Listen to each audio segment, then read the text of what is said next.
नमस्कार दोस्तों, आप सबको पता है एक न्यूज़ आ रही है कल से, मेरे पास भी ईमेल आया है नाडा की तरफ से कि आपके ऊपर 4 साल का बैन लगाया गया है। तो मैं पूरे देशवासियों को भी बताना चाहता हूं कि जो नाडा का व्यवहार है पिछले 13 दिसंबर 2023 को वो मेरे पास आए थे। 15 को मैंने सोशल मीडिया पे एक पोस्ट डाला था कि एक्सपायरी किट लेके वो मेरे पास आए हैं, लेकिन मैंने उसके जो एक्सपायरी किट का जो पूरा मुद्दा था उसके ऊपर मैंने एक पूरा वीडियो बनाया। उसमें मैंने पूरी किट दिखाई कि ये किट किस दिन एक्सपायरी हुई है। लेकिन उसके बावजूद मैंने नाडा के पास दिसंबर से लेकर मार्च 10 तक 3 से 4 मेल किए कि भाई इस चीज़ का मुझे जवाब चाहिए, इसके ऊपर आपने क्या कार्रवाई की है। और जो डीसीओ मेरे पास उस दिन डोप लेने के लिए आया था वो 3 से 4 बार पहले भी मेरा डोप टेस्ट लेके जा चुका है। और पूरे हरियाणा में वो खुद बता रहा था ये चीज़ें कि पूरे हरियाणा में मैं ही सभी खिलाड़ियों का डोप टेस्ट करने के लिए आता हूँ। लेकिन उसके बावजूद हमारे को कोई भी इन्फॉर्मेशन नहीं दी गई कि भाई आप के ऊपर जो ये चीज़ें हुई हैं, जो ये एक्सपायरी किट का हुआ है, उसका हमें कोई जवाब नहीं दिया गया, आज तक भी नहीं दिया गया है। 2024 मार्च 10 की जो ट्रायल 9-10 की जो ट्रायल थी उसके बारे में मैं आपको बता देता हूं कि जब मार्च में ट्रायल हुई जो ओलंपिक क्वालिफाई के लिए थी, उसमें जब वो बोल रहे हैं, मेरे ऊपर आरोप लगाए हैं नाडा की तरफ से कि बजरंग डोप सैंपल देने से पहले वेन्यू छोड़ के भाग गए, उन्होंने ये बोला है। लेकिन मैं आपको बताना चाहता हूँ कि मेरे पास विद प्रूफ है। मैंने वो कुश्ती के बीच में आए मेरे पास, उसके बाद मेरी एक और कुश्ती थी। रूल के हिसाब से मैं आपको बताऊं तो कुश्ती के बीच में आपके पास कोई भी डोप लेने के लिए नहीं आ सकता। कुश्ती ख़त्म होने के बाद आपका टूर्नामेंट ख़त्म हो गया या आप उससे बाहर हो गए गेम से, तो आपका डोप सैंपल लेने आ सकते हैं। लेकिन जब वो मेरे पास आए ना तो उन्होंने मेरे को कोई आईडी दिखाई। मैंने उनको बोला कि अभी मेरी एक और बाउट है, उसके बाद आप मेरे से बात करना आके। लेकिन मैं जब उन्होंने सरकारी डॉक्टर बैठता था वहाँ पे, जो सरकार ने अपॉइंट कर रखा, साई द्वारा वहाँ पे बिठा रखा था, मैंने उनसे मेडिकल बनवाया।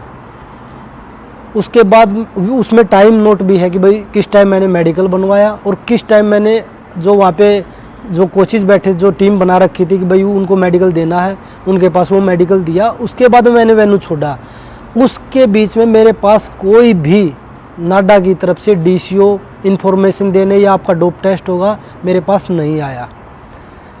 उसके बाद फिर उन्होंने एक पैनल बनाया, पैनल में मेरी हियरिंग हुई, उस पैनल ने मुझे बहाल कर दिया।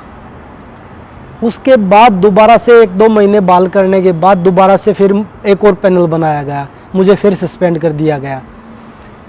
उसके बाद मैंने अभी पैनल में जो जवाब दिए, उसके बाद पैनल का कल डिसीजन आया कि आपके ऊपर 4 साल का बैन लगा रहे हैं।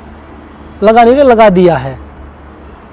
तो मैं पैनल से पहले वो बहाल करते हैं, फिर दूसरा पैनल बनाते हैं, उसमें फिर सस्पेंड कर देते हैं, फिर वो बैन लगा देते हैं।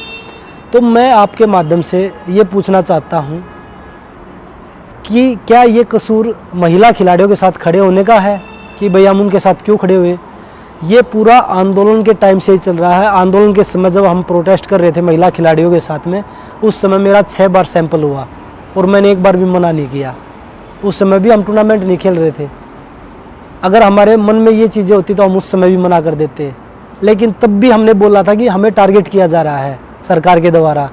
उसके बाद जब वो एक्सपायरी किट का मामला आया, जब हमने आवाज़ उठाई और वो हमने प्रूफ हो गया, उस सिस्टम से हमारा विश्वास बिल्कुल उठ गया कि जो ये सिस्टम चल रहा है, जब आप इतने बड़े बड़े खिलाड़ियों के साथ ऐसा हरकत कर सकते हैं, ऐसी बेहुदा हरकत कर सकते हैं, तो आपके ऊपर कौन विश्वास करेगा।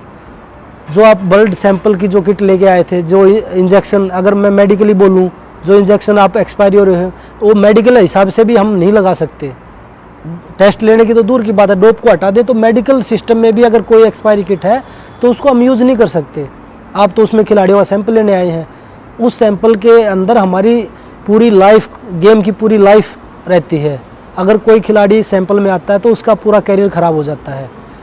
लेकिन मुझे लगता है कि प्रोटेस्ट की वजह से खिलाड़ियों को टारगेट किया जा रहा है, क्योंकि एक दो महिला खिलाड़ियों के पास भी ये चीज़ें आई कि आपके पास डोप वाले आए होंगे।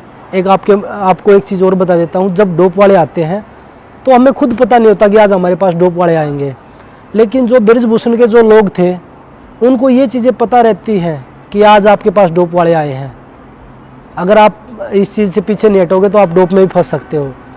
तो ये बड़ी शर्म की बात है हमारे देश में कि जो देश की बेटियां अपने लिए न्याय मांग रही थी, जो किसान भाई अपने लिए न्याय मांग रहे कि भाई हमें अपनी फसल का न्यूनतम मूल्य दीजिए, उनको न्याय नहीं मिला, उनको लाठी डंडे मिल रहे हैं, उनको रोड पे घसीटा जा रहा है।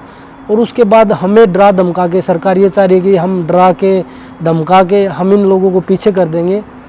तो हम ना तो डरेंगे ना हम झुकेंगे। जो सच्चाई की लड़ाई है वो लड़ते रहेंगे, पहले भी लड़ रहे थे, आज भी लड़ रहे हैं और आगे भी लड़ते रहेंगे। तो ये लड़ाई जो है, आज भी मैं कोर्ट में लड़ रहा हूँ, कल मेरी केस की हियरिंग है कोर्ट में। उसके बाद मैं केस में भी इसको अपील करूँगा, जहाँ पे ये सारे डोप के मामले जो लोग देखते हैं बाहर विदेश में, वहाँ पे भी मैं इसकी अपील करूँगा। मैं लास्ट तक अपनी ये लड़ाई लड़ूंगा। मेरे पास सारे प्रूफ हैं और सब प्रूफ के साथ मैं आगे बढ़ूँगा, क्योंकि हम सच्चाई को दबा सकते हैं, छुपा नहीं सकते, लेकिन वो सच्चाई एक दिन देश के सामने हम ला कर रहेंगे। धन्यवाद।